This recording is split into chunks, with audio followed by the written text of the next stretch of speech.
नमस्कार, शुभ संध्या। हर हर महादेव। आप सभी को महाशिवरात्रि पर्व की बहुत बहुत शुभकामनाएं। भगवान भोलेनाथ आप सभी पर अपनी कृपा दृष्टि बनाए रखें। किरदार जिंदगी में आप सभी का स्वागत है और आज एक खास किरदार के साथ मैं वैभवी आपसे फिर रूबरू। हर बुधवार को एक ही कोशिश रहती है कि एक बेहतरीन किरदार आप तक पहुंचाए और उस किरदार को बेहतरीन आपकी उपस्थिति बनाती है, क्योंकि आपका प्यार, आपका जो दुलार है और आपकी जो सराहना है वो मुझे नित्य प्रति मिलती रहती है, जिससे मेरी ऊर्जा हमेशा बरकरार रहती है। हमेशा की तरह डॉक्टर पुष्पलता तनेजा जी हमारे साथ जुड़ गई हैं, अभिनंदन करती हूँ और आज एक खास किरदार से आपको मिलवाने वाली हूँ। किरदार अपने आप में नायाब इसलिए है क्योंकि उनका नाम है संत समीर। और संत क्यों नाम पड़ा, उनसे हम ज़रूर इस बारे में बात करेंगे, लेकिन आप इस नाम के अर्थ तक अगर आप पहुँचने की कोशिश करेंगे तो आपको महसूस होगा कि जो किरदार हम लेकर आए हैं वो किरदार वाक़ई एक अनोखा ही नहीं, अजूबा भी है। उनकी बहुत सारी उपलब्धियाँ हैं और आप सब ने देखा होगा कि र राइट टू रिजेक्ट का जो एक ऑप्शन आता है जब हम मतदान करते हैं, तो वो ऑप्शन कहाँ से आया? किसके द्वारा ये कोशिश की गई कि एक ऐसा भी विकल्प हो जब हम मतदान करते हैं कि हमें कोई प्रत्याशी पसंद ना हो, तो हम उस बटन को दबाएँ, नापसंदगी जताने के लिए, नकारने के लिए। तो ये वो संत समीर जी की एक कोशिश रही है, जिसकी वजह से ये संभव हो सका है। उसके अलावा अगर मैं उनका परिचय दूँ, वो बहुत बेहतरीन लेखक हैं, बहुत बेहतरीन पत्रकार हैं। बेबाकी से जीवन जिया इन्होंने, बेबाकी से अपने सारे कार्य किए और बिना किसी से डरे एक ऐसा लेख इनका छपा अखबार में, जिसने संसद भवन तक अपनी गूंज पहुंचाई और बहुत हंगामा हुआ।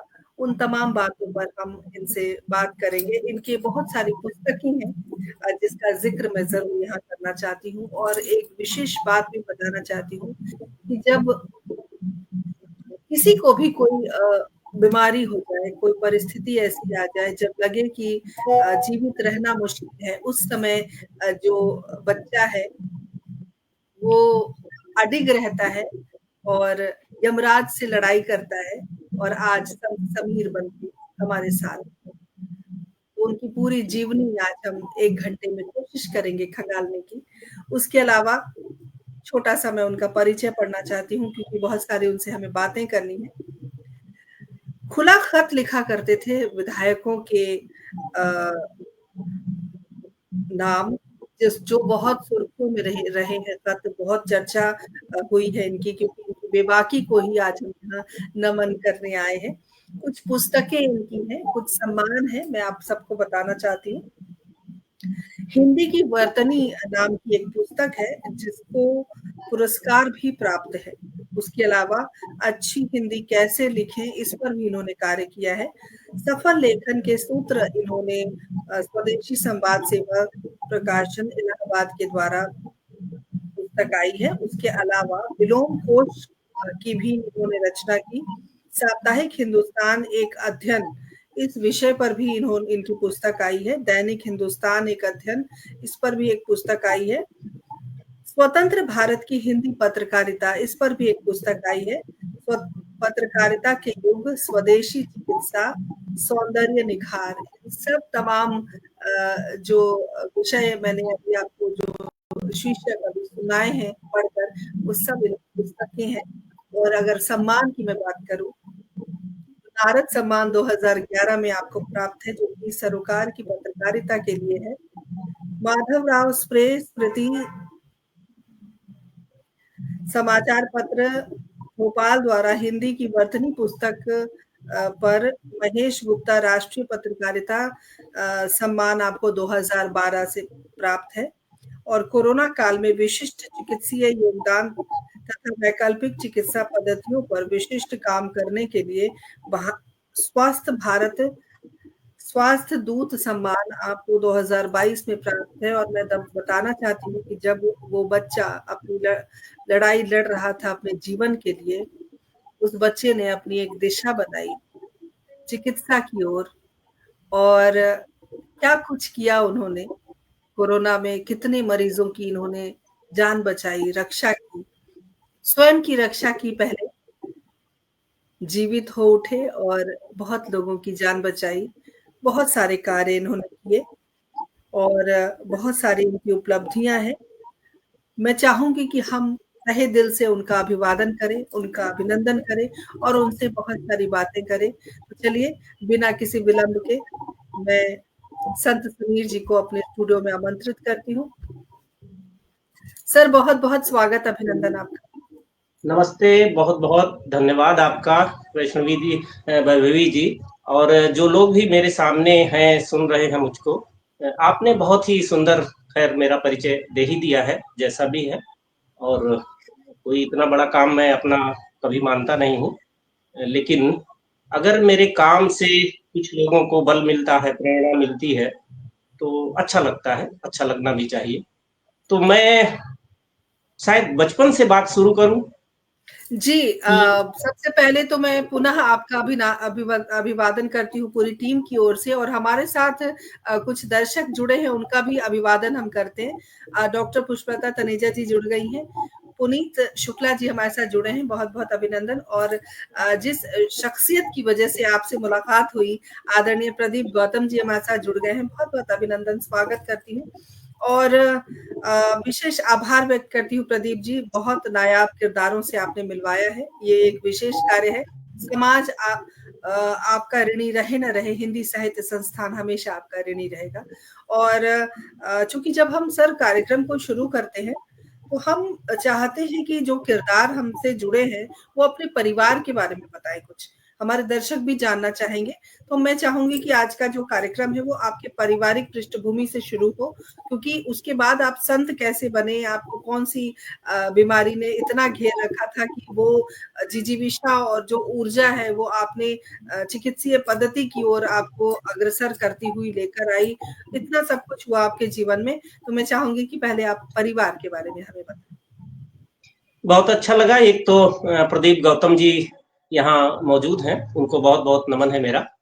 और हम सब एक ही राह के राही रहे हैं, बहुत जमाने पहले मेरे पुराने मित्र हैं। एक चीज अक्सर हो जाता है कि मुझे राजीव दीक्षित के साथ जोड़ दिया जाता है, क्योंकि राजीव दीक्षित को इलाहाबाद में सबसे पहले भाषण दिलवाने की शुरुआत एक तरह से मैंने ही सबसे ज्यादा की थी, और आज तो उनको देश दुनिया में करोड़ों लोग सुनते हैं, भले ही उनके देहावसान को काफी वर्ष, एक दशक से ज्यादा हो गए।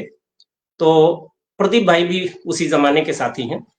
खैर, मेरे बचपन के एक हादसे ने मेरे जीवन का जुग्राफिया कहिए बदल दिया, और मेरी जिंदगी कुछ दूसरे ढंग से चलने लगी।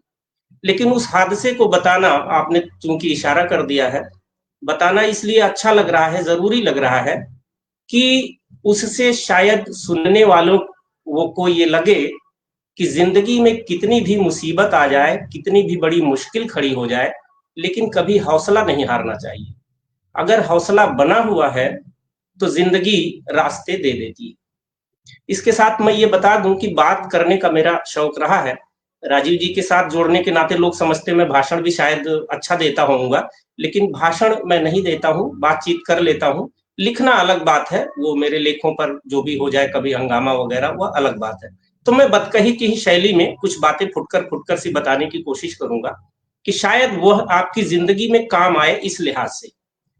तो हादसा ये हुआ मेरे साथ कि मैं बचपन में पढ़ने में अच्छा बच्चा माना जाता था, और मेरे ख्याल से 7 साल की उम्र रही होगी, और उस समय मैं पढ़ के वापस आ रहा था, हाथ में तख्ती थी। आप जानते हैं उस जमाने में प्राइमरी में तख्ती लेकर बच्चे जाते थे प्राइमरी स्कूल में। तो लौट रहा था, तो उस समय कुछ ऐसा हुआ कि 5-7 कुत्तों ने मेरे ऊपर हमला कर दिया, और 5-7 कुत्तों ने मुझे बुरी तरह काटा, और गांव के लोगों ने देख लिया तो दौड़कर उन्होंने बचाया।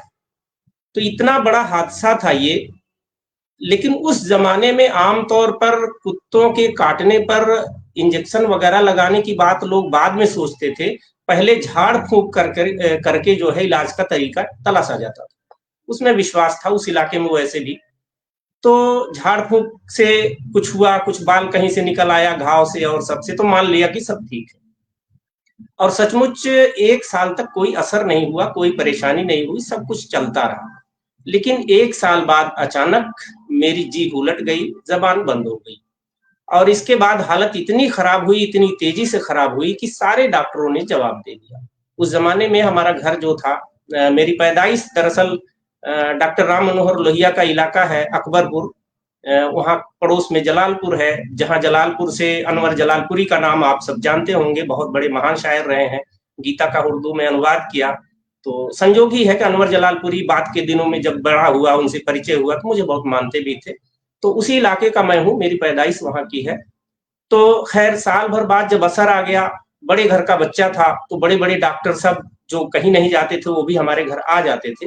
लेकिन 3-4 दिन बाद स्थिति ये हुई कि बचने की कोई संभावना नहीं थी। सबने जवाब दे दिया कि अब मुंबई, कलकत्ता, बनारस जहाँ भी ले जाना हो वहाँ ले जाइए। लेकिन वो मेरी दादी थीं, ये कहिए कि ईश्वर की कृपा मान लीजिए, अगर आप आस्तिक हो, चीज़ें मानते हो या कुछ और भी मान सकते हैं, कि दादी की जिद पर कि एक बंगाली डॉक्टर की जिद उन्होंने की कि नहीं, बिना उनको दिखाए हम कहीं नहीं जाने देंगे। बंगाली डॉक्टर के बारे में मशहूर था, जो भी उस इलाके से जुड़े होंगे उनको पता होगा उस ज़माने में कि बंगाली लीग से हटकर काम करने वाले डॉक्टर के रूप में जाने जाते थे। तो बंगाली के यहाँ ज़बरदस्ती ले जाया गया, सबने मान लिया कि अब बच्चा नहीं बचेगा। तो बंगाली खैर बिना समझे दवा नहीं देते थे। खैर बीच में लंबी कहानियाँ हैं, बंगाली ने 15-20 मिनट कोई दवा मुझे नहीं दी और देखते रहे, तो लोग परेशान थे कि बच्चा मर रहा है और डॉक्टर कोई दवा नहीं दे रहे हैं। अचानक बंगाली ने जो उनका अनुभव था, उस अनुभव की वजह से उस आदमी ने शायद वो कहा। एब्जॉर्ब कर रहे होंगे कि आपको क्या दवाई सूट करेगी या क्या वो दे हाँ, सकते हैं। सूट करने का दूसरा ये है कि वो व्यक्ति समझ नहीं, मतलब दिमाग में आ रहा कि ये नए तरह की चीज़ कैसे हुई होगी। तो डॉक्टर चूँकि उनकी आदत थी बिना समझे दवा नहीं देते थे। तो दवा कोई गड़बड़ पड़ गई तो स्थिति और गंभीर हो जाएगी। लेकिन अचानक 15-20 मिनट बाद डॉक्टर को कुछ ख़्याल आया, डॉक्टर ने कहा कभी किसी कुत्ते ने तो नहीं काटा, किसी जानवर ने तो नहीं काटा। तब लोगों को याद आया कि डॉक्टर साहब साल भर पहले ऐसा हुआ था, लेकिन अब इसका क्या मतलब है? इतना सुनते ही उस डॉक्टर ने अपने सबसे बड़े जो उनके कंपाउंडर थे उनको बुलाया, मेरी पीठ मोड़ दी, 8-9 इंजेक्शन लगाए, 3 बोतल पानी पहले दिन निकला। खैर आधे घंटे बाद मेरी ज़बान से आवाज़ निकली, इतने दिन बाद, कई दिनों बाद। तो इसके बाद 6, 7, 8 महीने तक जाता रहा, चारपाई पर ही लेटा रहता था। लेकिन बंगाली डॉक्टर ने मुझे बचा लिया। ये अद्भुत घटना हुई। लेकिन उस बचने की प्रक्रिया में सैकड़ों, हज़ारों इंजेक्शन, दवाएँ ये सब चलती रहीं और था तो सब एलोपैथी, तो ज़ाहिर है उसका साइड इफ़ेक्ट भी होना था। तो धीरे-धीरे जो है मेरी आँतें काम करना कम करने लगीं। जैसे-जैसे बड़ा होना शुरू हुआ वैसे-वैसे मुझे और भी तरह की परेशानियाँ आने लगीं, लीवर कम काम करने लगा, फेफड़ों में पैच आने लगे और एक समय ऐसा आया कि मैं डायबिटिक हो गया। मधुमेह जिसको आप कहते हैं कि ये मरने के साथ ही जाती है, वह बीमारी में मुझे हो गई। मतलब एक छोटी-सी उम्र से आपको ये सारी बीमारियाँ लग गई। हाँ, बिल्कुल वैभवी जी, एक छोटी-सी उम्र में शायद बल्कि उसको यूँ कहूँ कि मैंने तो जवानी देखी ही नहीं क्या होती है। मैंने यूँ कहिए कि होश सँभाला तो सीधे बुढ़ापे में था और मेरी उम्र भी उस समय जो भी थी, मेरे बड़े भाई साहब मेरे सामने खड़े हो जाते थे, तो मुझसे छोटे लगते थे। शादी के लिए हमारे घर में जब आए बड़े भाई की शादी के लिए, तो कोने में जाके खुसफुसाहट जैसे होती है गाँव में कि भई ये बड़े वाले की शादी नहीं कर रहे हैं, पहले छोटे वाले की क्यों कर रहे हैं?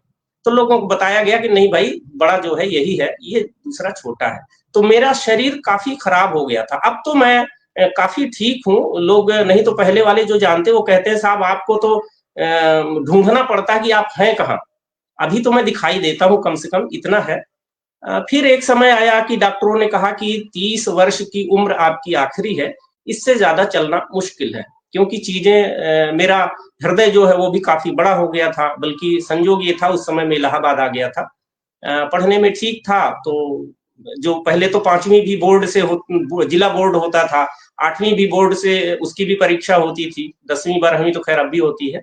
तो मैं 5वीं का भी टॉपर था, 8वीं का भी था, उसी समय उत्तर प्रदेश में एक परीक्षा होती थी जो उत्तर प्रदेश में 30 बच्चे सबसे प्रतिभाशाली चुने जाते थे और उनको सरकार अपने खर्चे पर विज्ञान पढ़ाती थी, जीआईसी जो भी मंडल का की जीआईसी होती थी उस विद्यालय में। तो उसी के तहत 8वीं में मैं बीमारी की हालत में मैंने परीक्षा दी, लेकिन उस इलाके से मैं चुना गया और उन 30 बच्चों में मैं तीसरा था। तो इस तरह से मेरी पढ़ाई, फिर मैं घर से बाहर 8वीं के बाद चला गया और फैजाबाद, जिसको आज हम अयोध्या पूरे के नाम से जानते हैं, तो अयोध्या की जीआईसी में मेरी पढ़ाई लिखाई 12वीं तक हुई। फिर उसके बाद मैं इलाहाबाद आया। इलाहाबाद में पता चला कि ये स्थिति है, हार्ट मेरा इनलार्ज हो गया है। बल्कि बनवारी लाल शर्मा जो इलाहाबाद विश्वविद्यालय के गणित विभाग के विभागाध्यक्ष थे, वो हम लोगों के एक तरह से नेता थे। उस समय मैं आंदोलनकारी भी होने लगा था, सामाजिक चीजों से जुड़ने लगा था। राजीव दीक्षित हम लोग साथ में उस समय रहा करते थे। तो बनवारी लाल जी ही ले गए एक बार डॉक्टर के पास, तो डॉक्टर ने एक्सरे वगैरह जो भी करके देखा, कहा कि ये हार्ट जो है काफी इनलार्ज हो गया है। तो मेरे मुंह से यही निकला हंसते हुए, मैंने कहा डॉक्टर साहब आजकल बड़े दिल वालों की कमी हो गई। तो चलिए मेरा दिल बड़ा हुआ, अच्छी बात है। तो डॉक्टर भी आश्चर्य में थे कि भाई कैसा व्यक्ति है। तो खैर उनको भी अच्छा लगा कि चलो कोई हिम्मत तो रखता है। तो इस तरह से मेरी कहानी हुई। फिर मुझे लगा कि दुनिया में आया हूं तो हिम्मत क्यों हारना। तो मैंने अपने से जो हो सकता था, आयुर्वेद, नेचुरोपैथी, होम्योपैथी में मेरा भरोसा तब नहीं था। कुछ ऐसी चीजें हुई थी, हम आंदोलन के लिए, सामाजिक कामों के लिए, वहां के सबसे मशहूर डॉक्टर एस.एम. सिंह हुआ करते थे, इलाहाबाद से जो जुड़े लोग होंगे उनको पता होगा, अभी भी जीवित हैं वो, राज्यपाल के वो सलाहकार भी थे। तो मैं उनसे चंदा वसूलने जाता था, हर महीने मेरा क्रम था कि उनके पास जाता था और चंदा ले आता था। तो एक बार मेरे घुटने में दर्द हुआ, तो मैंने कहा डॉक्टर साहब ऐसा है, तो उन्होंने तुरंत पुड़िया उड़िया बनाई होम्योपैथी दवा की और दे दी। कुछ उससे फायदा नहीं हुआ। तो मुझे लगा होम्योपैथी फालतू की है, ऐसे ही है, मनोवैज्ञानिक कुछ असर होता है। क्योंकि चिकित्सा मेरी रुचि हो गई थी, तो लांसेट वगैरह पत्रिकाएं जो दुनिया की मशहूर हैं, वो कभी कभार मैं उनकी रिपोर्टें भी देखता रहता था। तो वो हर साल लांसेट अभी भी छापती है साल में एक बार कि होम्योपैथी मनोवैज्ञानिक है, इसका कोई असर नहीं होता, इसमें दवा होती ही नहीं। तो मेरे भी मन में आए ये फालतू की है। सर आपके लिए लेकिन एक शेर आया है, जियाउर रहमान जाफरी साहब जो जी, बिहार से जुड़े हैं, उन्होंने आपकी जो आपने अपनी आप बीती बताई है उसके लिए उन्होंने एक शेर लिखा है कि किसी शायर का शेर आपके लिए तमाम के लिए है कि तमाम जिस्म था घायल, वो घाव ऐसा था मगर पता न चला रख रखाव ऐसा था। तो बिल्कुल, बिल्कुल। उसी में आगे जोड़ लीजिए, एक तरफ हो तो कहें दर्द इधर होता, वो वाली मेरी हालत थी। तो जी सिर से पाँव भी कभी जो दूसरा शेर है एक, तो जी, बिल्कुल ये सर, हम केवल बहुत भाव।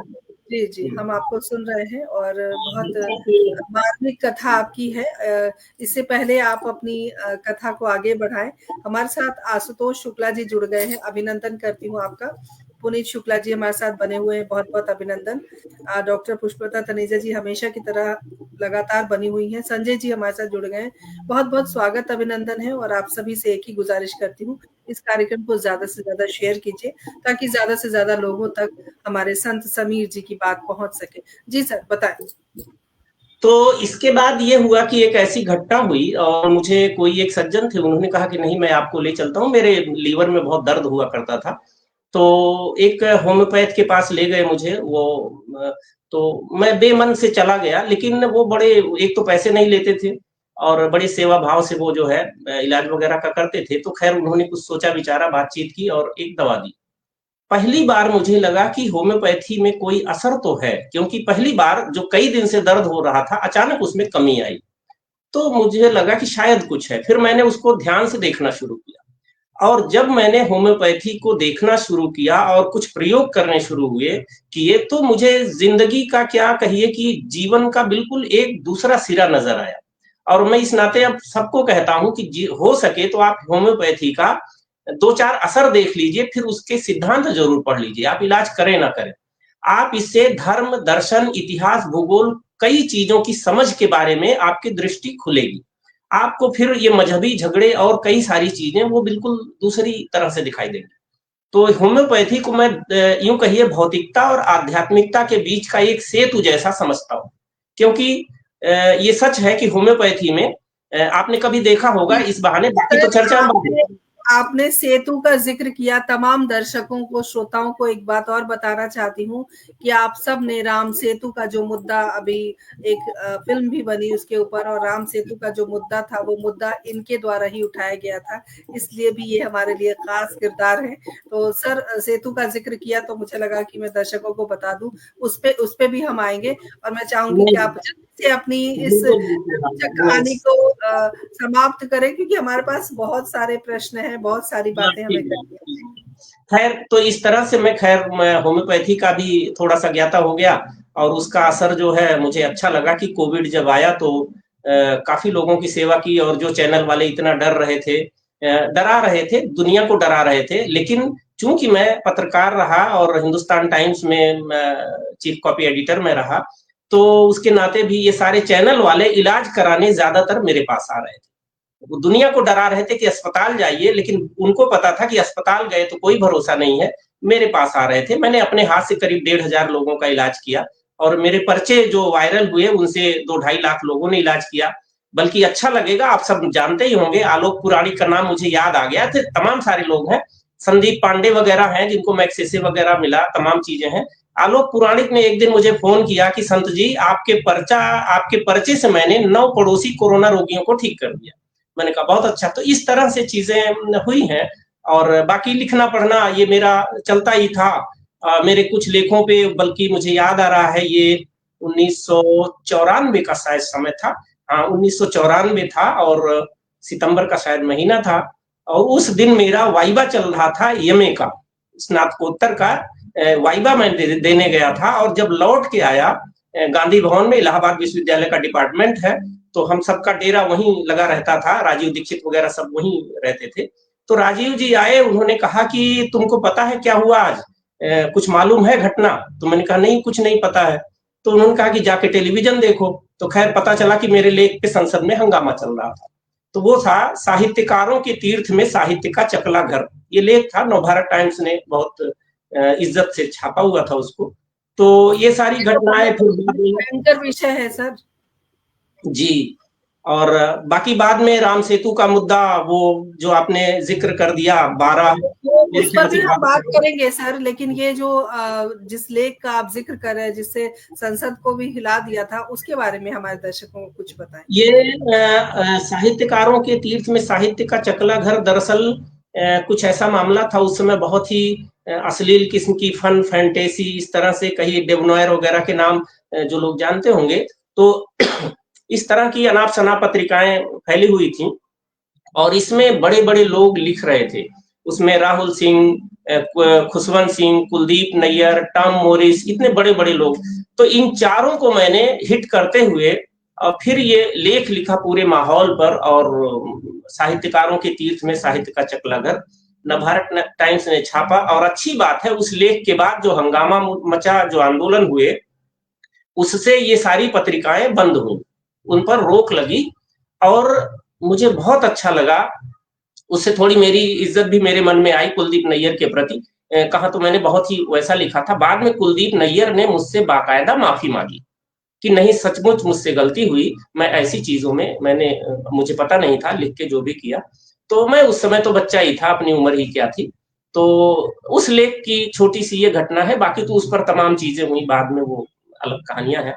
तो ये है, बाद में जैसा जैसा भी आया, वो चाहे और मुद्दे हों, सेवाग्राम में मैं रहता रहा, धर्मपाल जी के साथ रहता रहा, आंदोलन की तमाम घटनाएं हैं जो देश दुनिया के बड़े, चाहे वो मेधा पाटकर हो, सुंदरलाल बहुगुणा हो, या थॉमस कोचरी हो, ये सारे लोग सबके साथ ही कहीं न कहीं से मेरे अनुभव कुछ जुड़े हुए हैं। सुंदरलाल बहुगुणा जब 49 दिन का उपवास कर रहे थे, जो सबसे बड़ा उनका उपवास था, जिसमें सरकार ने उनको वहां से उठा लिया था हेलीकॉप्टर से, तो वो पूरा मूवमेंट का एक तरह से हम सारे 20-30 लोगों का समूह था, वहां गया था, और मैं ही उसको हैंडल कर रहा था, पूरा मीडिया का जितना है। जब मैंने शुरू किया तो काफी बड़ा हंगामा हुआ।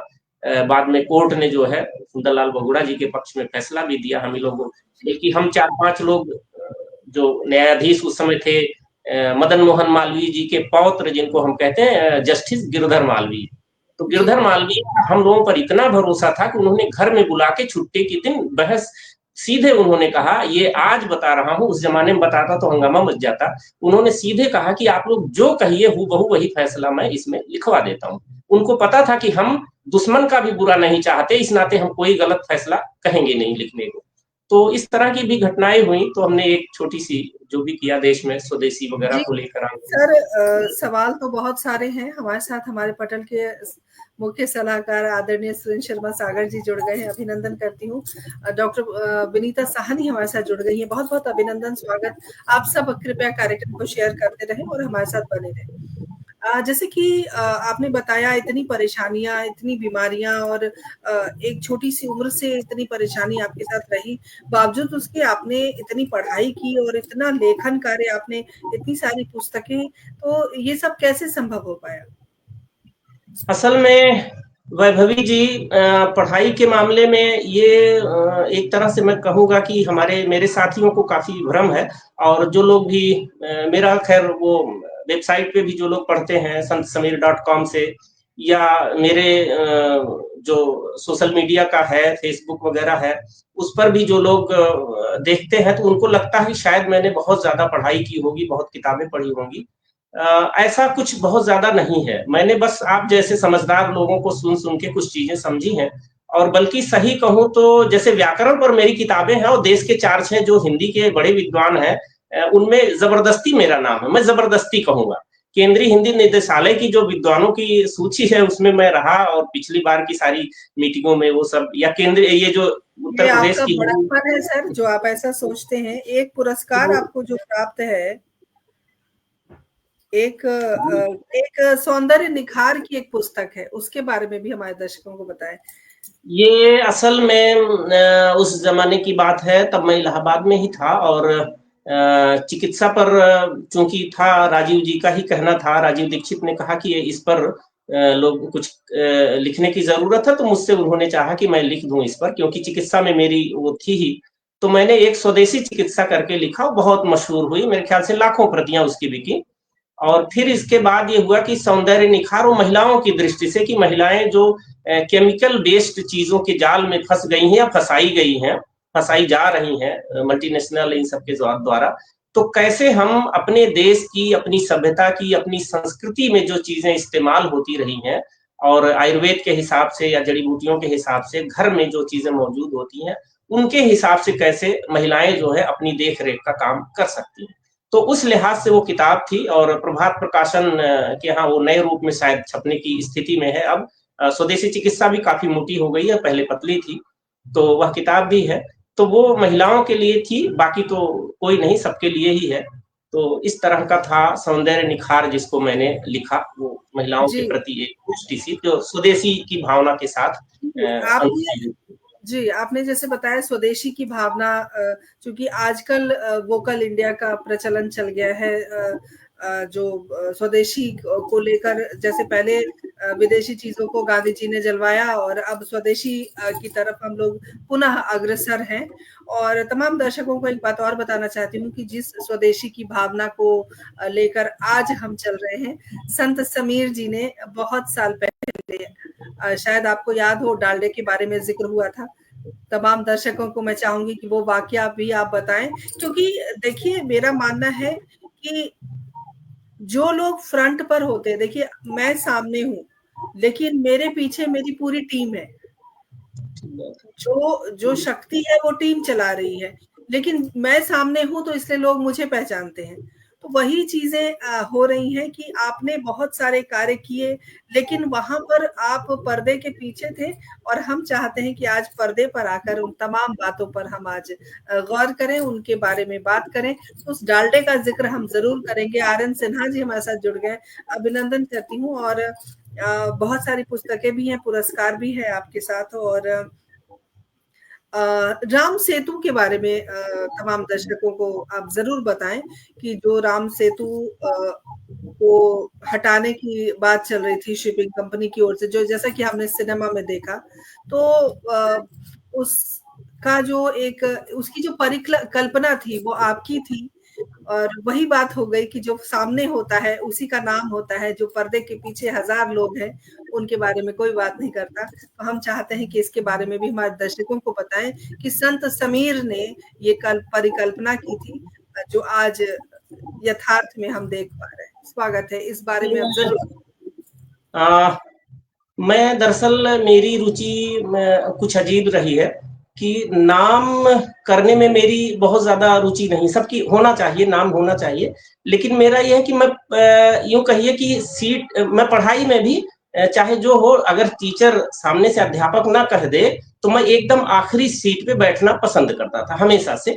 तो ऐसे ही आंदोलन में भी मजबूरी में मेरे नाम पर खबरें जाती थी, चूँकि खबरें मैं लिखता था, तो अखबार वाले बीच में खबर वो मेरा नाम जोड़ देते थे प्रवक्ता के तौर पर। लेकिन मैंने हमेशा कोशिश की कि जो सामने है उनका मतलब हो, जो कार्यकर्ता हमारे हैं और सारे लोग हैं। तो मैं नाम के मामले में हमेशा पीछे रहने की कोशिश करता था। तो राम सेतु का भी हुआ या कि इसमें मैंने बहुत ज़्यादा, हालाँकि कोई दूसरा होता तो शायद बहुत बड़े-बड़े फ़ायदे उठा लेता, या मेरे लेख पर जब संसद में चर्चा हुई, तो इतना अखबार वाले और सब कि आप साहब हमारे लिए कुछ भी, मैं कूड़ा-कचरा भी लिखता, सब छापने को तैयार थे। और मुझे दिक्कत इससे हुई कि उस समय कुछ और लेख मेरे छपे, वो भी बहुत ऐतिहासिक रहे, बल्कि ये लॉटरी पर जो उत्तर प्रदेश में रोक लगी मायावती सरकार में, वो भी मेरे लेख की वजह से ही लगी थी, विधानसभा में चर्चा हुई थी उस पर। तो लेकिन मैंने कभी फ़ायदा, या मेरी रुचि दूसरे ढंग की थी, तो मेरे पास लोग मिलने आने लगे, बड़े-बड़े लोग, और दिल्ली से कितने लोग, बल्कि मैंने कुछ कार्यक्रम किए, तो उसका तो उद्घाटन ही, शुरुआत का कार्यक्रम, मैं बालक ही था उस समय पढ़ने लिखने वाला, लेकिन कार्यक्रम का उद्घाटन प्रभाष जोशी ने किया, जिनका नाम सब लोग जानते हैं। मेरे बुलाने पर अच्युतानंद मिश्र, मुद्रा राक्षस, इतने बड़े लेखक, मन्नू भंडारी आई, ममता कालिया, तो बहुत बड़े-बड़े नाम हैं। ये सब दक्षिणपंथी और वामपंथी, मुझे बेटे की तरह, दूधनाथ सिंह जैसा आदमी जो उस मंच पे आने से परहेज करता था, जब मैंने कहा कि आपको आना है, तो उन्होंने कहा बेटा तुम कह रहे हो इसलिए मैं आऊँगा, नहीं तो मेरे आने का कोई सवाल नहीं था। तो मैं थोड़ा दूसरे ढंग का था, तो मेरा था कि मुझे नेता बनाना पसंद है, नेता बनना कभी पसंद नहीं था। मुझे मज़ा आता है कि नेता बना रहा हूँ मैं किसी को। अब यह बात अलग है कि नेता बनने वाला वास्तव में नेता निकल गया और कार्यकर्ता बेचारा पीछे छूट गया। तो दुनिया इस तरह से चलती है।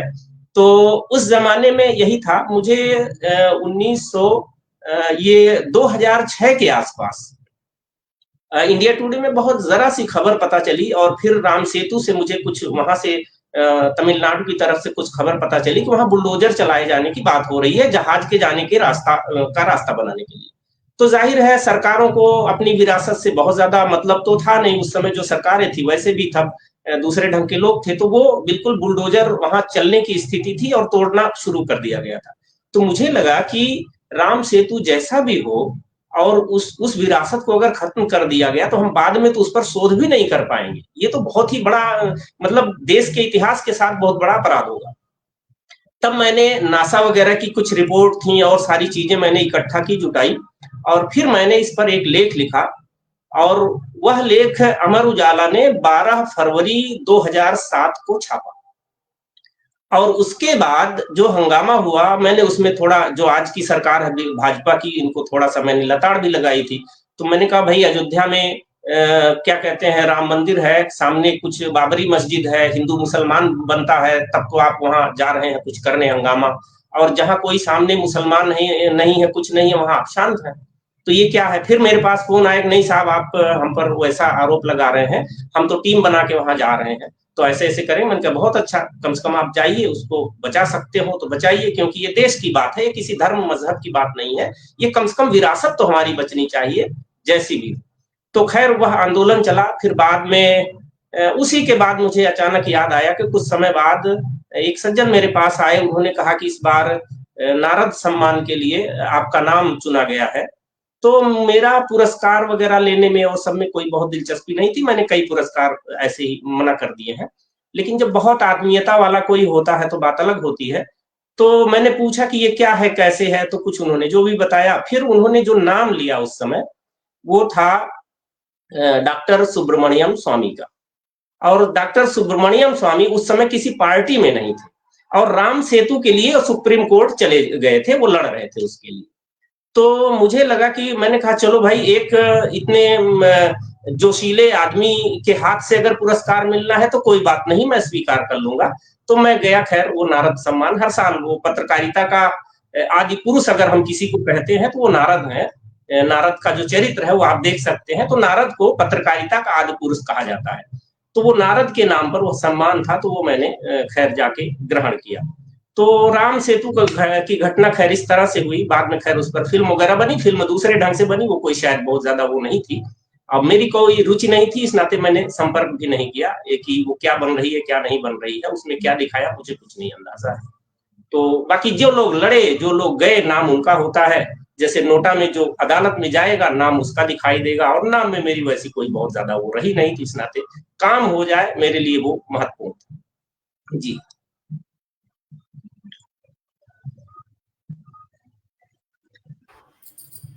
बाद में बिल्कुल खैर सही कहा आपने। वगैरह मैंने लिखा, किताबें तो खैर हिंदी के बारे में, और हिंदी अकादमी दिल्ली जो है उसका भी मैं मानद सदस्य, एक दिन ऐसे ही अखबार में आ गया कि संत समीर को मानद सदस्य बनाया गया, तो मैंने सोचा भाई बिना पूछे लोग क्यों कर लेते हैं ऐसा, जबकि मैं सीधा साधा आदमी हूँ। और वहां भी जब मेरे साथ ये संसद वाला हुआ, बहुत सारे लोग मिलने आने लगे, तो मुझे लगा कि भाई मैंने मुद्दा उठाया, मुद्दा चल गया, बात हो गई, बात खत्म। अब मैं इसमें कोई सेलिब्रिटी जैसा मुझे कोई माने वो माने, तो ये मुझे अटपटा लगता था। तो मैंने साल भर के लिए संकल्प ले लिया कि अब साल भर लिखना ही नहीं है, तो जिससे लोग भूल जाएं और हम अपनी साधारण जिंदगी जो है, तो मैंने फिर लिखना ही बंद कर दिया काफी दिन तक। फिर बाद में खैर दुनिया बदली, कुछ चीजें हुई, बचपन की कुछ ऐसी घटनाएं थी, मैंने संकल्प ले लिया था, पिता के साथ भी मेरा था, थोड़ा सा था वो, मैंने अपनी पढ़ाई भी तय कर ली थी कि अपने खर्चे पर करनी है, किसी से लेना नहीं है। तो कुछ मुसीबतें आई, तो बाद में फिर अखबार वगैरह की नौकरी भी करनी पड़ी, वो सब भी हो। आपने स्वदेशी सेवा के को भी बढ़ावा दिया है, उस पर भी कुछ कार्य किए हैं, स्वदेशी। हाँ, ये एक तो हम जो ये हमने पूरा आंदोलन ही 10-12 लोगों ने मिलकर शुरू किया था, इलाहाबाद जो गांधी भवन था। मैं, राजीव दीक्षित, बनवारी लाल शर्मा, मनोज त्यागी, सिराज हमारे केसर। दर्शकों को आप बार बार आपने एक नाम लिया है आज के कार्यक्रम में, राजीव दीक्षित, तो मैं चाहूंगी हमारे दर्शकों को उनका पूरा परिचय आप जरूर दें। राजीव दीक्षित जी का तो खैर मेरे ख्याल से तो अब ये हाल है कि इस समय हर नौजवान जरा भी पढ़ने लिखने वाला सबकी जुबान पर रहता है, और आजकल तो कोई अस्पताल खोलता है या कोई संस्था शुरू करता है, यहाँ तक कि मिट्टी का बर्तन कोई नए तरह से बनाता है तो भी राजीव दीक्षित की फोटो लगा के शुरू करता है। यहाँ तक कि मैंने सुना विवेक बिंद्रा हो या जितने बड़े बड़े मोटिवेशन वाले लोग हैं, ये भी राजीव दीक्षित का नाम लेके बीच बीच में कुछ न कुछ करते हैं। तो सबको लगता है इनका नाम लेने से लाखों लोगों तक पहुंच हो जाएगी, तो वो सब करते रहते हैं। मैं और राजीव दीक्षित वो बड़े भाई की तरह थे, 4-5 साल बड़े थे मुझसे, हम लोग साथ में ही रहते थे। और जब हमने ये पूरा आंदोलन शुरू किया, लगा कि इस देश में जो है शोषण का एक नया तरीका पैदा हो गया है, जैसे ईस्ट इंडिया कंपनी ने हमारे यहाँ 200 साल जिस तरह से किया, तो वो तो सीधा दिख रहा था कि कैसे लूट रहे हैं अंग्रेज। लेकिन अब लूट का तरीका बदल गया था, तो हमारी जेब से हम ही को मूर्ख बना के, दिमाग बदल के हमारी जेब खाली करवाई जा रही थी, और हमको अंदाजा नहीं था। तो हमको बिल्कुल अंदाजा नहीं था कि हम जो डालडा घी इस्तेमाल करते हैं वो किसी विदेशी कंपनी का है। यहाँ तक कि कोई वनस्पति घी हो, लोग उसको कह देते थे डालडा में बना रहे हैं, भले ही दूसरा रुचि वनस्पति हो, कोई और वनस्पति हो, लोग डालडा कह देते थे। चुटकुले बन गए थे कि खजूर के पेड़ कहाँ पाए जाते हैं, डालडा घी के डिब्बे पर। जिसने पुराना डिब्बा देखा होगा उसको अंदाजा होगा। तो हिंदुस्तान लीवर का बनाया हुआ यूनिलीवर, यानी जिस देश में जाती थी उसी देश का नाम रख देती थी। पेप्सी कोका, हमने पेप्सी कोका को तो इलाहाबाद में बहुत जमाने तक घुसने नहीं दिया था जब तक हम लोग थे। तो एक पूरा आंदोलन उस समय लगा कि देखना चाहिए क्या चल रहा है। आप जानते होंगे 1986 में जब ये कांड हुआ था, भोपाल का गैस कांड, यूनियन कार्बाइड जो अमेरिकन कंपनी थी उसने किया था, तो वहीं से ये चीज आनी शुरू हुई है। उसके जो लड़ने वाले थे डॉक्टर अब्दुल जब्बार खान, तो वो हम लोगों के संपर्क में थे। मैं तो तब बहुत छोटा था, लेकिन मैं तो क्योंकि 1987-88 में इलाहाबाद पहुंचा हूं, लेकिन 3-4 साल में चूंकि हंगामे चल ही रहे थे, तो अब्दुल जब्बार जी को इलाहाबाद में बनवारी लाल शर्मा जी वगैरह ने बुलाया था। तो वहीं से ये विचार आया कि जब एक अमेरिकन कंपनी ने ऐसा किया है तो देखना चाहिए कि देश में और क्या ऐसा चल रहा है। तो हम लोगों ने ये, खैर तब तक मैं भी आ गया था, तो हमने सबने मिलकर रिसर्च किया, तो पता चला कि 300 से ज्यादा बहुराष्ट्रीय कंपनियां इस देश में काम कर रही हैं, और हम ही से 10 रुपए किलो, 5 रुपए किलो आलू खरीद के 200-300 रुपए किलो अंकल चिप्स के नाम पे हमें ही बेचकर जो है किस तरह से मुनाफा जा रहा है। तो देश का टैक्स का मामला था, जिस एक घटना तो बहुत मशहूर हुई थी, करीब 60,000 करोड़ रुपए हर साल जो है मॉरिशस के रास्ते से जो है भारत का इस तरह से टैक्स के जरिए चोरी किस तरह से चल रहा था। तो वो तो बिल्कुल हम ही लोग गए सुप्रीम कोर्ट में, फिर हमारी जीत हुई, और फिर टैक्स का एक बहुत बड़ा कांड वो उजागर हुआ और उस पर रोक वगैरह लगी। तो हम स्वदेशी का पूरा इस तरह से हमने पूरा एक शुरू किया कि आजादी के बाद एक नए तरह से स्वदेशी के आंदोलन को चलाने की जरूरत है। फिर बाद में धीरे धीरे ये कंपनियां तो बढ़ती रही। उसी दौरान दिलचस्प है, अचानक मुझे याद आ गया कि अरविंद केजरीवाल, ये नाम जो आज अजीब ढंग से एक बार हीरो एक बार जीरो ये जो चलता रहा, तो अरविंद केजरीवाल ने हम लोग बहुत, ये जो 60,000 करोड़ बचाने का मामला था उसमें अरविंद केजरीवाल उस समय अफसर थे, तो इन्होंने हमको दस्तावेज उपलब्ध कराने में मदद की थी। खैर, तो वो भी कहानी हुई बाद में। खैर, वो जिस चिट्ठी की आपने चर्चा की थी, आम आदमी पार्टी के विधायकों के नाम खुला खत, तो वो चिट्ठी जब ये इनकी सरकार बननी शुरू हुई, जीत गए सब लोग, और उस समय देश में ये बिल्कुल नहीं था कि ये कोई पार्टी है, बल्कि क्रांति का नया चेहरा है, ये बिल्कुल दिख रहा था अन्ना आंदोलन के बाद।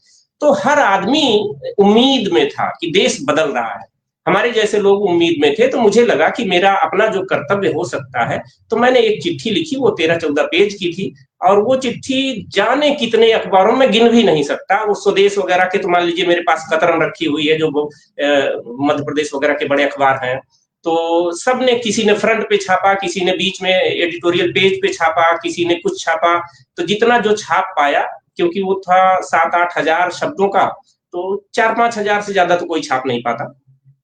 उस चिट्ठी से इतना जबरदस्त वायरल हुई कि मुझे अच्छा लगा कि जब गुंडे जैसे लोगों तक के फोन मेरे पास आए कि साहब हम गुंडागर्दी करते थे, लेकिन ये चिट्ठी पढ़ने के बाद हमने तय कर लिया कि हम जिंदगी ईमानदारी से गुजारेंगे।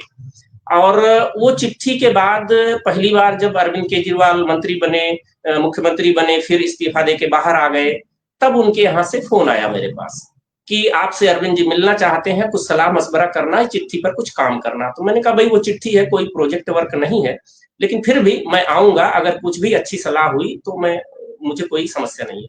तो जिस मुख्यमंत्री आवास पर था उस पर मैं गया, मैं पढ़ना चाहती हूँ। पुनीत शुक्ला जी ने लिखा है कि उनके बेटे का फोन आ गया था यूएसए से, और उन्होंने बताया है कि उनके जो बेटे हैं वो अपने माता पिता का आशीर्वाद लेकर ऑफिस रोज जाते हैं। तो ये एक संस्कार है, जिस संस्कार का जिक्र ये यहाँ पे कर रहे हैं। हम उनको बहुत खूब सारा सभी की ओर से उनके बेटे को आशीर्वाद कि इस संस्कार को जीवित रखा है आपने। और जैसे कि बात हुई, चिट्ठी की बात हुई, पत्रकारिता की बात हुई, एक बात मैं जानना चाहती हूँ कि चूंकि आपने जो पत्रकारिता की है वो खुलेआम की है, बिना किसी के डर से। न तो आपको राजनीतिता का डर था, ना आपको माफिये का डर था। माफिये भी आपके शागिर्द हो गए और उन्होंने कहा कि हम सुधरना चाहते हैं, अच्छी जिंदगी जीना चाहते हैं। तो आज पत्रकारिता की क्या स्थिति आपको नजर आती है? क्या लगता है कि जिस समय आपने शुरू की थी पत्रकारिता और आज की पत्रकारिता में क्या अंतर देखते हैं आप? असल में इसमें संभावना और निराशा दोनों नजर आती है। निराशा यह है कि अब हर चीज व्यवसाय जैसी हो गई है, मिशन उसमें से गायब हो गया है। देखिए, अक्सर कह दिया जाता है कि भाई पत्रकारिता भी एक पेशा है, धंधा है, उसमें मुनाफा तो चाहिए। मुनाफा चाहिए, लेकिन पत्रकारिता हो या अध्यापक या गुरु का पेशा हो, विद्यालय शिक्षा का पेशा हो, कुछ पेशे ऐसे होते हैं जो समाज के साथ सीधे-सीधे जुड़े होते हैं, तो जिम्मेदारी होती है। पत्रकार का मतलब यह कतई नहीं होता है कि आसमान से सिर्फ कलम हिलाने के लिए उतारा गया है। उस समाज में रहता है, इस नाते उस समाज के प्रति जिम्मेदारी है। सच कहने के साथ-साथ सच की राह पर बढ़ने की दिशा देने की भी जिम्मेदारी उसकी बनती है, मैं ऐसा समझता हूँ। तो हमने दुर्भाग्य से गांधी जिसको करते थे, मेरे ख्याल से ज्ञात इतिहास में गांधी से तो अच्छा पत्रकार कौन मिलेगा? गांधी तो बैलगाड़ी में चलते हुए भी एडिटोरियल लिख लेते थे या उस समय एडिटिंग कर लेते थे। और गांधी तो गजब ढंग से उन्होंने पत्रकारिता का इस्तेमाल किया। ये तो बात कहानी लंबी है, नहीं तो इलाहाबाद में कैसे गांधी जी पहली बार जब उतरे थे तो वो घटना दिलचस्प है। मिस्टर चेजनी जो पायनियर के संपादक थे उस समय, तो गांधी जी की ट्रेन लेट हो गई थी, 30-40 मिनट गाड़ी छूट गई। तो वो उन्होंने गाड़ी लेट हुई तो उन्होंने सोचा चलो इलाहाबाद इस बहाने टहल लेते हैं। तो वो निकले, उनको कुछ दवा भी लेनी थी, एक दवा की दुकान दिख गई, तो दवा वाले को वो सो रहा था, जगाया वगाया, तो जैसे तैसे दवा ली, तो बाद में स्टेशन तक पहुंचे तो गाड़ी तो चली गई थी। तो स्टेशन मास्टर, क्योंकि गांधी मशहूर हो गए थे, तो स्टेशन मास्टर को समझ में आ गया कि गांधी पीछे छूट गए हैं, तो उसने जो उनका सामान उतरवा लिया था। तब गांधी को लगा कि अब तो रुकना पड़ेगा कुछ देर, तो क्या कर सकता हूं। तो गांधी ने जो है तय किया कि जो उनका दुश्मन था उसी से मिलने का तय किया। पायनियर अखबार, अंग्रेजों का अखबार, अंग्रेजी शासन के समर्थन में लिखने वाला अखबार, स्वदेशी आंदोलन कहिए या गांधी का आंदोलन कहिए, स्वतंत्रता का आंदोलन कहिए, इसके विरोध में लिखने वाला अखबार, तो उसके संपादक चेजनी थे। गांधी ने उनसे समय मांगा कि आप मुझे कुछ देर का समय दीजिए। चेजनी ने समय दे दिया कि चलो कोई बात नहीं, समय देने में क्या जाता है। तो समय दिया, गांधी गए, वहां बात की, गांधी ने कहा, अपनी बात रखी कि भाई आप हमारी भी बात कीजिए और सब। तो चेजनी ने कहा देखिए मेरा मामला साफ है, मैं अंग्रेजी शासन की ही बात करूंगा, लेकिन बस इतना कर सकता हूं। तो गांधी ने कहा कि ठीक है आप अपनी बात कहिए, लेकिन मेरी वाली बात जो सच है वो भी तो कम से कम आ जाए। तो उन्होंने कहा कोई नहीं, इसमें परेशानी नहीं है, आपकी बात तो मैं दे ही दूंगा, लेकिन समर्थन मैं अंग्रेजी शासन का करूंगा। तो गांधी ने कहा ठीक है। तो गांधी ने अपना काम कर दिया, क्योंकि गांधी की बात अगर सामने आती है तो देश अपने आप समझेगा कि सच क्या है। तो ये पत्रकारिता है। और गांधी ने तो यहां तक उस समय मॉडल बनाने की बात की थी कि भाई बिना विज्ञापन के हम पत्रकारिता कैसे कर सकते हैं। खैर विज्ञापन वगैरह की मजबूरी आई, कई चीजें आई, सरकारों का उस तरह से रवैया नहीं रहा, तो धीरे धीरे पत्रकारिता पूरी तरह से बिजनेस या व्यवसाय हो गया।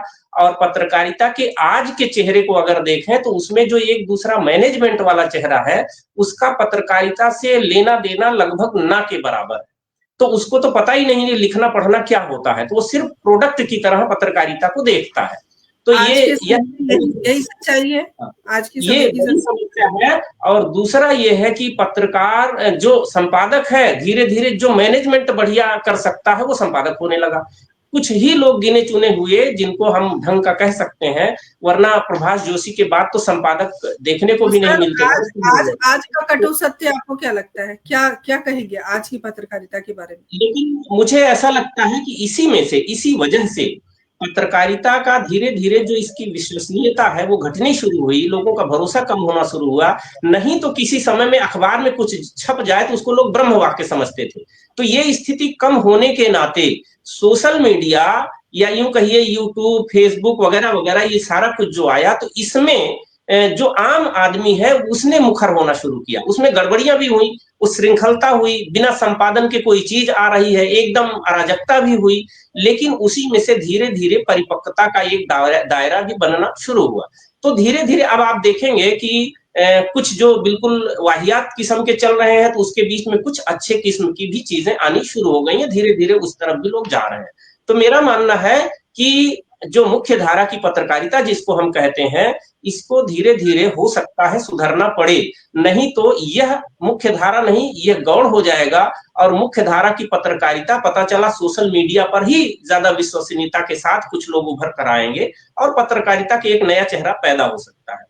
तो मेरा मानना है निराशा में होते हुए भी उसमें से कहीं से कोई आशा की किरण निकलती है और कुछ चीजें बेहतर होना शुरू हो सकती हैं। बस हमें की जरूरत है। जी, हमें बहुत खुशी हुई क्योंकि हम सोशल मीडिया के द्वारा पत्रकारिता कर रहे हैं, तो हमें बहुत खुशी है कि हम सही दिशा में चल रहे हैं। डॉक्टर पुष्पलता तनेजा जी ने एक प्रश्न आपसे पूछा है, चूंकि वो केंद्रीय हिंदी निदेशालय में निदेशक के पद पर रही है। उन्होंने आपसे सवाल पूछा है कि केंद्रीय हिंदी निदेशालय में आप कब रहे और किस पद पर रहे, किस कार्य को आपने नियोजित किया। वो एक सवाल है जिसका जवाब वो चाहती हैं कि आप जरूर दें। हाँ, देखिए पद पर नहीं, वहां जो विद्वानों की जो सूची होती है, जो आपकी मानक वर्तनी की जो रूपरेखा हर साल या तीसरे चौथे साल जो भी बनाई जाती है, एक नई पुस्तिका छपती है, तो मेरे ख्याल से करीब 7-8 साल हो गए होंगे। उस समय डॉक्टर वेद प्रकाश का नाम आप जानती होंगी, वो हुआ करते थे। समय वही था। अब वो 7, 5, 6, 7 साल जो भी हुए होंगे, तो वो समय था क्योंकि मेरे जाने पर उनसे मुलाकात मेरी होती थी। और एक अविनाश या अवनीश ऐसे कुछ थे जो डायरेक्टर हुआ करते थे।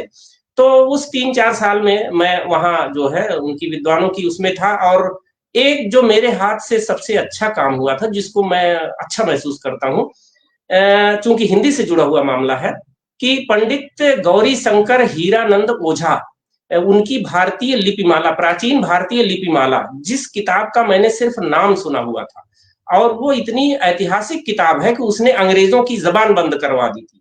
तो वो अद्भुत थी, वो छपाई में थी नहीं और आउट ऑफ प्रिंट थी। उसको मैंने ऐसे देखा नहीं था, सिर्फ मेरे मन में था कि ये कभी मैं देखूं, इसको ये है क्या। तो संयोग ऐसा हुआ कि मेरे पास एक दिन फोन आया केंद्रीय हिंदी निदेशालय से कि हमारे पास कुछ पांडुलिपियां हैं, आपकी इस पर राय चाहिए कि इसको हम ग्रांट करें या ना करें छापने के लिए। तो खैर मैंने कहा ठीक है। तो मैंने वो किताब, जब ये किताब की पांडुलिपि मेरे पास आई तो देखते ही मैं बिल्कुल खुश हो गया। मैंने कहा भाई इस पर 4-6 नोबेल पुरस्कार देना पड़े तो भी कम है, ये तो जबरदस्त काम है, जिस पर जितना भी ग्रांट हो सकता है इसको बड़ी इज्जत से छापने की जरूरत है। खैर अब तो वो छप ही रही है। तो उस दौरान मैं था, तो जो नई किताब उस समय आई थी मानक हिंदी की वर्तनी, तो उसके सलाहकारों में मैं भी था। हालांकि मैं कई मुद्दों पर सहमत नहीं रहा हूं, आज भी कई चीजों में मैं केंद्रीय हिंदी निदेशालय की सहमत नहीं होता हूं, क्योंकि हिंदी व्याकरण को, हिंदी वर्णमाला को जिस तरह से मैं देखता हूं, आजादी के बाद से ही एक तो अंग्रेजों की साजिश की वजह से टाइपराइटर को अंग्रेजी के हिसाब से डिजाइन करने के नाते हिंदी के साथ बहुत गड़बड़ हुआ है। हिंदी का सबसे बड़ा गड़बड़ होने का जो रहस्य छुपा है वह उसकी वर्णमाला में छिपा है। आप देखिए कहीं भी अंग्रेजी का अनपढ़ जैसा भी हो, अंग्रेजी का हल्का फुल्का भी ज्ञान हो, तो उससे पूछ लीजिए अंग्रेजी की वर्णमाला में कितने वर्ण हैं, बिना कहीं सुने बता देगा 26। और पूछ लीजिए कि पीएचडी धारकों को बिठा लीजिए 1000-2000 और पूछिए कि हिंदी की वर्णमाला में कितने कितने वर्ण हैं, तो सन्नाटा छा जाता है। इक्का दुक्का लोग कुछ बात करते हैं, वो भी असमंजस में।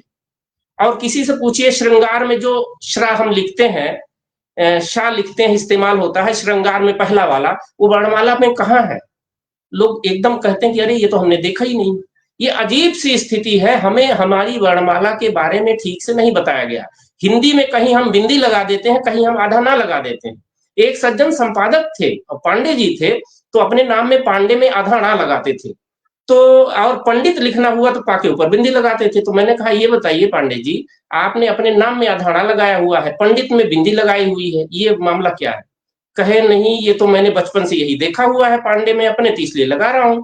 मतलब इतने समझदार लोगों को, संपादकों को भी नहीं मालूम है कि हमारी वर्णमाला का रहस्य क्या है। इतनी वैज्ञानिक वर्णमाला, किसी दिन आप चाहें तो इस पर अलग से ही बात कर सकते हैं, जादू है बिल्कुल। और दुनिया में हिंदी से ज्यादा सामर्थ्यवान भाषा मैंने नहीं महसूस की है कोई। आप यूं ही एक छोटा सा उदाहरण आप देख लीजिए कि सामर्थ्य भाषा की इससे पता चलती है, जिसको क्षमता आप कहते हैं उससे पता चलती है कि किस भाषा में लोच कितना है, कविता की विधाएं कितने अच्छे तरीके से व्यक्त की जा सकती हैं, क्योंकि कविता में ही लोच की जरूरत पड़ती, शब्द को उठाना गिराना पड़ता है, खींचना पड़ता है। आप दुनिया की कोई भी कविता की विधा ले लीजिए, चाहे वो हाइकू हो, चाहे वो गजल हो फारसी की, चाहे जो भी हो, आप कह लीजिए रुबाई हो, चाहे चाहे दोहा सोरठा चौपाई वगैरह जो हमारी विधाएं हैं, कोई भी विधा ऐसी नहीं है जो हिंदी में शानदार ढंग से न लिखी जा सकती हो, न लिखी जा रही हो। लेकिन अंग्रेजी में मुझे एक दोहा लिख के दिखा दीजिए, एक चौपाई लिख के दिखा दीजिए, कोई भी। मजाक में कहना चाहूं, मैंने ही मजाक कर लिया है कि प्रविश नगर कीजे सब काजा, हृदय राखी कोसलपुर काजा, तो उसको मजाक में मैं कहता हूं इंटर द सिटी डू एवरीथिंगा, हर्ट पुटिंग कोसलपुर किंगा। ठीक है, ये मजाक है, ये कोई चौपाई नहीं है। तो आप समझिए कि हिंदी की सामर्थ्य कितनी, मतलब अद्भुत सामर्थ्य है हिंदी का। तो इस सामर्थ्य को हम पहचान लें, और वो वर्णमाला में छुपी हुई, ये हमारी क्षमता हिंदी की वर्णमाला में है। वर्णमाला का रहस्य जान लें तो अद्भुत समझ में आएगा। इस पर कितने नोबेल न्यौछावर कर दीजिए कि जो देवनागरी है संस्कृत से आई हुई, उसकी वैज्ञानिक अद्भुत है। लेकिन हिंदी निदेशालय में जो भी उस समय हुआ, अच्छे काम किए, बहुत शानदार काम किए हैं, लेकिन कुछ चीजों पर जैसे जैसे विद्वान जुड़ते हैं वैसी चीजें होती हैं। इन्होंने तो पट्टियां, जैसे पट्टियां लिखना हुआ तो छोटी की मात्रा कहाँ लगाए उसी पर गड़बड़ कर दी। तो ये तो आपको अब क्या इस बार लगता है, अगर हिंदी हम सर कुछ प्रश्न हैं जिसके उत्तर मैं चाहूंगी। संगीता चौहान जी हमारे साथ जुड़ गई हैं, बहुत बहुत अभिनंदन, स्वागत करती हूँ। दिलराम भारद्वाज जी हमारे साथ जुड़ गए हैं, बहुत बहुत स्वागत अभिनंदन करती हूँ। और आर.के. सिन्हा जी हमारे साथ जुड़े हुए हैं, उन्होंने लिखा है कि सारे प्रश्नों का सटीक और साफ गोई के साथ खूबसूरत विश्लेषण आप कर रहे हैं, उन्होंने ऐसा लिखा है। और डॉक्टर रूपल श्रीवास्तव मेरी छोटी बहन जुड़ गई हैं, बहुत बहुत अभिनंदन, स्वागत सभी को। अच्छा, एक बात और आई है, एक कमेंट है, आपको मैं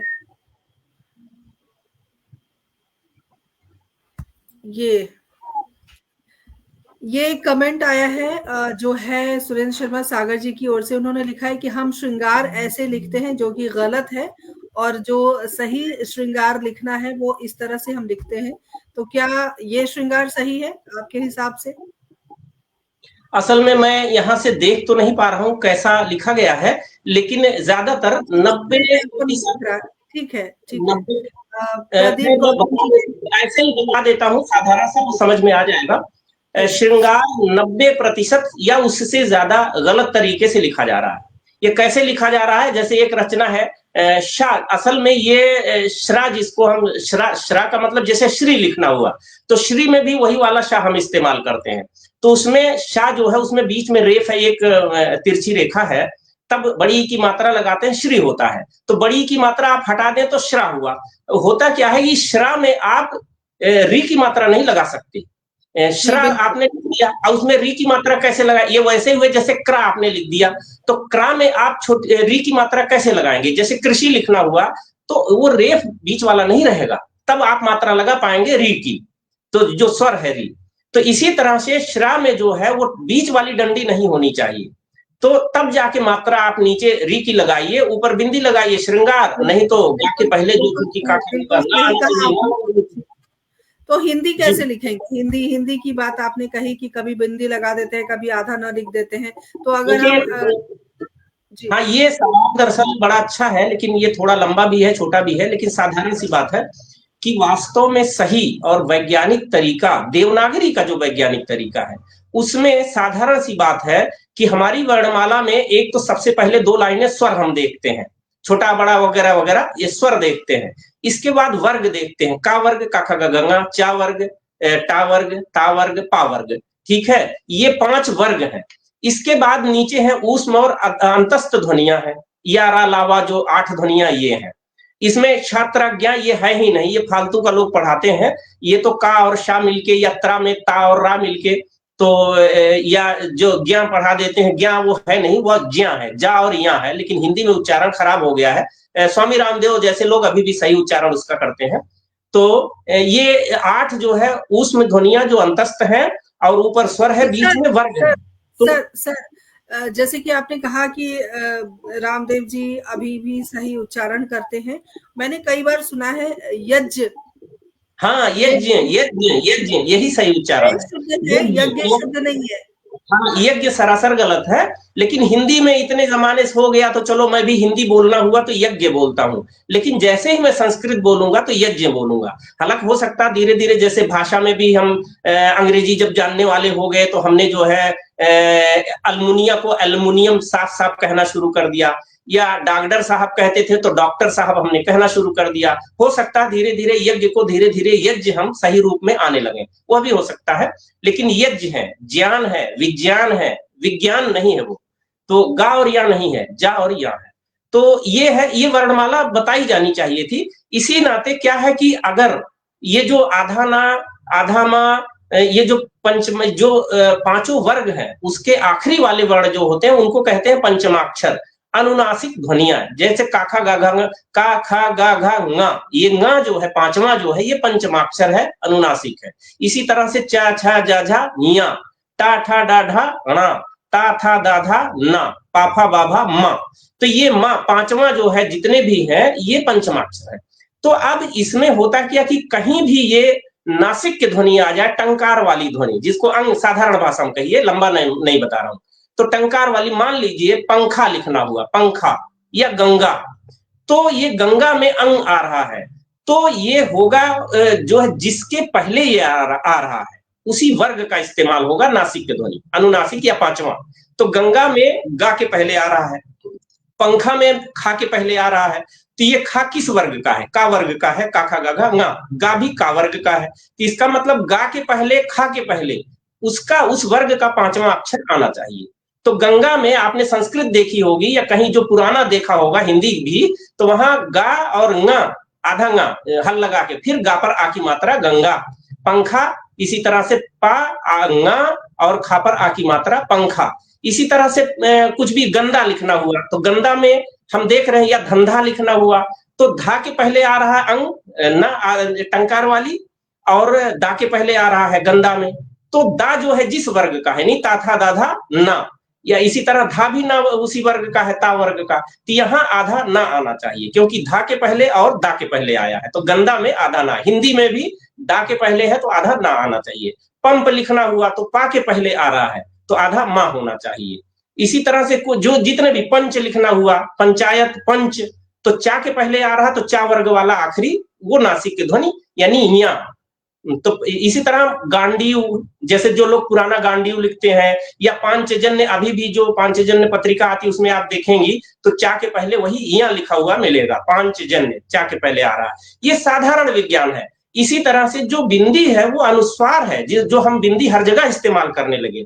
अनुस्वार और नासिक की ध्वनि में फर्क है। ये अनुस्वार कहते हैं इसलिए, अनुधन स्वर, जो स्वर के पीछे पीछे चले, बिना स्वर के उसका उच्चारण संभव नहीं है, वो अकेले उसका उच्चारण कर ही नहीं सकते। लेकिन माँ का, ना का, या का, अणा का, इसका आप कर सकते हैं बिना स्वर के।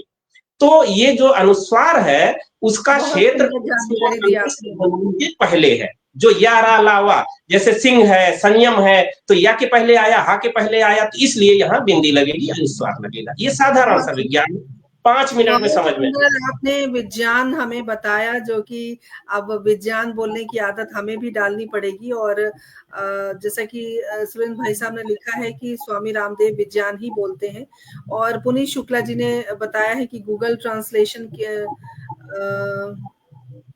ट्रांसलिटरेशन ने मुझे 2016 में टॉप 100 के लिए पुरस्कृत किया था और उनको एक 10,000 का मोबाइल गिफ्ट में मिला था।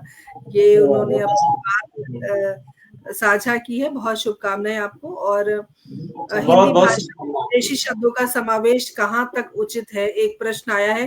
क्योंकि हमारे पास समय नहीं है, बहुत समय हो गया है, 1 घंटा कैसे बीता संत समीर के साथ पता ही नहीं चला। और एक प्रश्न है सर, इस प्रश्न का उत्तर आप मैं चाहूंगी आप जरूर दें। हिंदी भाषा विदेशी शब्दों की बात देखिए, हाँ, इसमें यह है कि बहुत सहज रहना चाहिए। जैसे ही अतिरिक्त और जबरदस्ती कोई शब्द ठूसा जाएगा, प्रवेश किया जाए किसी भाषा में, भाषा के स्वभाव के अनुकूल नहीं है तो वो अनपेक्षित है, वो ठीक नहीं है, मेरे ख्याल से खराब है। जैसे नवभारत टाइम्स आजकल कर रहा है, हालांकि मेरे तमाम मित्र हैं उसमें, लेकिन नाम मैं ले रहा हूं, साफ साफ उसी ने ये विदेशी शब्दों का खूब जोर जोर से शुरू किया। लेकिन आप देखिए ना, नवभारत टाइम्स की इज्जत धीरे धीरे खराब होनी शुरू। संप्रेषण के नाम पर इस्तेमाल हुआ, लेकिन संप्रेषण उससे होता नहीं है। जो भाषा का स्वभाव है, जो प्रकृति है, जो परिवेश है, उस पूरे परिवेश में अगर कोई विदेशी शब्द लगता है कि प्रवेश कर रहा है, स्वाभाविक है, तो कोई उलझन नहीं है, परेशानी नहीं है। लेकिन हिंदी का जो स्वभाव है वो अपने हिसाब से शब्दों को बदल भी सकती है। जैसे लैंटर्न है, तो लैंटर्न को हमने अपने स्वभाव में धीरे धीरे ढाल लिया, लालटेन बना दिया। तो हारमोनियम है, हारमोनिया बना दिया। तो ठीक है, आजकल हारमोनियम धीरे धीरे कहने लगे, कोई बात नहीं, शुद्धता की तरफ चले गए। तो जिन शब्दों का विकल्प नहीं है, जिन शब्दों का हमारे पास ठीक से अनुवाद नहीं है, अनुवाद हालांकि किया जा सकता है, ऐसा कुछ नहीं है, उस पर लोग काम करें, थोड़ा हिंदी का दायरा बढ़े तो वो सब संभव है। लेकिन जब मजबूरी में इस्तेमाल करना पड़े तो हम आसान से शब्द या उसको अपने हिसाब से थोड़ा सा बदल के इस्तेमाल कर लें, कोई परेशानी नहीं है। बहुत सारे शब्द जो है बड़ी समझदारी में बनाए गए हैं, जो विदेशी शब्दों से बने हैं। जैसे पुलिस चौकी है, एकदम लगता है गांव का शब्द है, लेकिन पुलिस चौकी हमारे यहाँ का शब्द नहीं है। जेब खर्च है, तो कहीं फारसी कहीं अरबी, दो मिला के कुछ कर लेते हैं हम। इसी तरह से बहुत सारे शब्द हैं, लेकिन अच्छे शब्द हम बनाने की क्षमता हिंदी में अद्भुत है। जैसे आकाशवाणी है, हमने कितना अच्छा शब्द बनाया, अपनी परंपरा में बनाया है। तो इसी तरह से दूरदर्शन है, हमने बहुत अच्छा शब्द बनाया है। तो बहुत सारी चीजें हो सकती हैं। तो मेरा मानना है जो शब्द हमारे स्वभाव से ठीक बैठता है, कोई परेशानी नहीं है। लेकिन जबरदस्ती कोई शब्द विदेशी इस्तेमाल करना ठीक नहीं है, उससे भाषा खराब होती है। और उसी नाते आजकल लोग कहने लगे हैं फ़ॉन्ट्स, डॉक्टर्स या कुछ बहुवचन भी हम अंग्रेजी का इस्तेमाल करने लगे। लेकिन व्याकरण सर हमारा अगर हम शुद्ध हिंदी की बात अगर करें, क्योंकि चलते-चलते समय ज़्यादा हो गया है, शुद्ध हिंदी की बात अगर हम करें, जो हमारी बोलचाल की भाषा की हिंदी नहीं है, तो अगर हम रेलगाड़ी जैसे रेलगाड़ी हम बोलते हैं, लौ पथगामिनी कौन बोलेगा?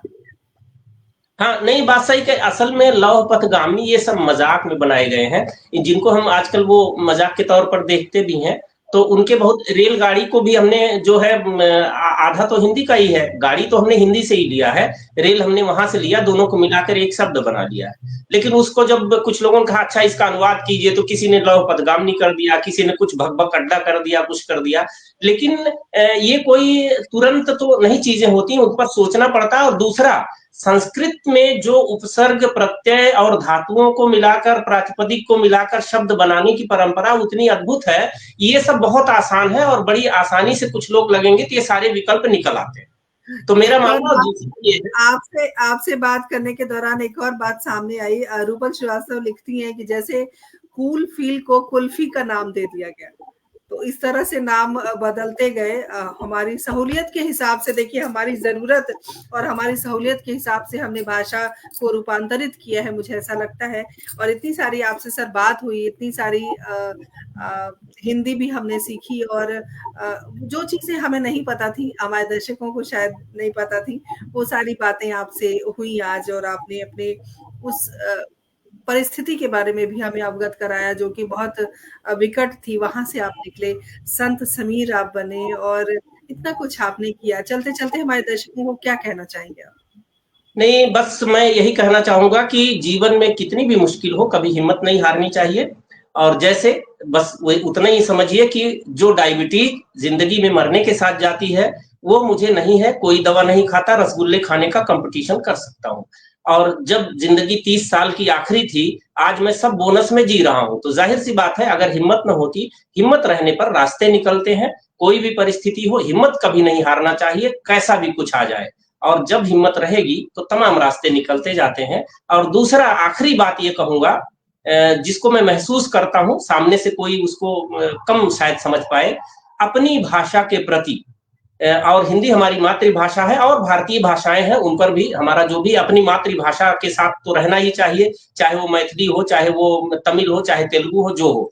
लेकिन एक संपर्क भाषा के तौर पर हिंदी को खास तौर से अच्छे से सीखना और अच्छे से बोलना। अगर अच्छे से हमने हिंदी सीख ली, अच्छे से लिखनी सीख ली, तो समझिए हिंदी के प्रति हमारा गौरव बोध जागने लगेगा।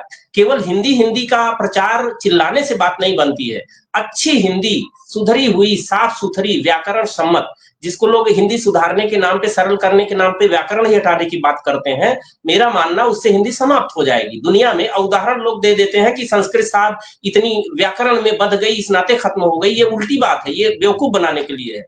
संस्कृत दुनिया की सबसे पुरानी भाषा, आज अगर पढ़ी जा सकती है, एक आध दो गांव में बोली भी जाती है, किसी जमाने पूरे देश में थी, तो अगर वो बची हुई है कर्मकांड में ही सही, तो सिर्फ इसलिए बची है कि उसके पास व्याकरण था।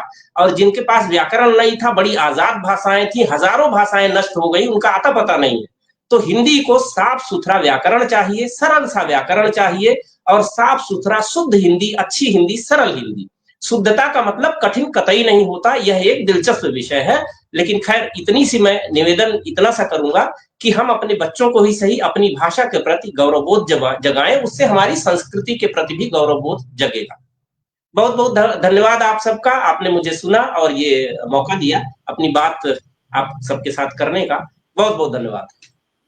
बहुत-बहुत धन्यवाद हम आपको देना चाहेंगे कि आपने हिंदी के बारे में इतनी सारी बातें कही, अपने उन तमाम अनछुए पहलुओं के बारे में हमको बताया, और समय कैसे बीता पता ही नहीं चला। बहुत सारी शुभकामनाएँ हम देते हैं।